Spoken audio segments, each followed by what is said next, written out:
ঢাকা, নারায়ণগঞ্জ, মুন্সিগঞ্জের বুড়িগঙ্গা ও শীতলক্ষ্যা নদীর বিভিন্ন কলকারখানার বর্জ্য অবাধে নদীতে ফেলায় দূষিত হচ্ছে চাঁদপুরের মেঘনা নদী।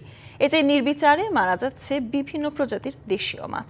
স্থানীয়দের অভিযোগ, পানি দূষণের পাশাপাশি পচা মাছের দুর্গন্ধে নষ্ট হচ্ছে আশেপাশের পরিবেশ। পাশাপাশি ভবিষ্যতে জীবিকা হারানোর ভয়ে জেলেরা।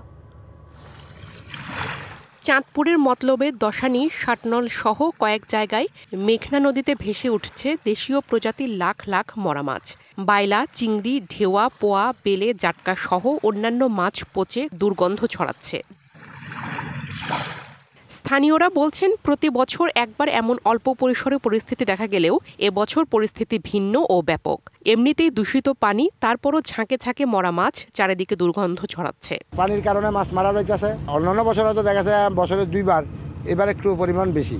মাছের জ্বালা গন্ধর ঠেলায় মাছের ভিতরে পানির ভিতরে ডুব দেয় না। সকালবেলা গোসল করতে পারিনি। সকালে থেকে বেলা প্রচুর পরিমাণ মাছ বাইসা রয়েছে, মরা মাছ অনেক।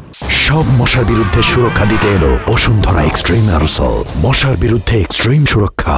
নদী দূষণ রোধ, জেলেদের জীবিকা এবং পরিবেশের ভারসাম্য রক্ষায় এখনই সংশ্লিষ্ট দপ্তরের কার্যকর পদক্ষেপের দাবি সবার। সরকারের একটা পদক্ষেপ নিয়ে নদীটা একটা ভালো সুন্দর পরিবেশ কিভাবে করা যায় সে চিন্তা ভাবনা অতি দ্রুত করা উচিত। কোনো একটা কিছু নিতে হবে, স্টেপ নিতে হবে, কারণ এইভাবে থাকলে এই নদীটাও বুড়িগঙ্গাতে নেক্সট স্টেপ নিতে হবে। কয়েক মাস আগে একই পরিস্থিতি দেখা দিলে নদীর পানি সংগ্রহ করা হয়। পানির গুণাগুণ মান পরীক্ষা করে দেখা যায় প্রয়োজনের তুলনায় অক্সিজেনের মাত্রা অনেকটাই কম, যার ফলে মারা যাচ্ছে মাছ। যে পানির মানমাত্রা পাওয়া গেছে সেটা ডিও 1-এর নিচে। ডিওর মান যদি 3-এর নিচে আসে, সেখানে মাছগুলো সেখান থেকে মাইগ্রেট করা শুরু করে, এবং 1-এর নিচে আসলে সেখান থেকে মাছ সহ অন্যান্য জলজ সাধারণত মারা যায়।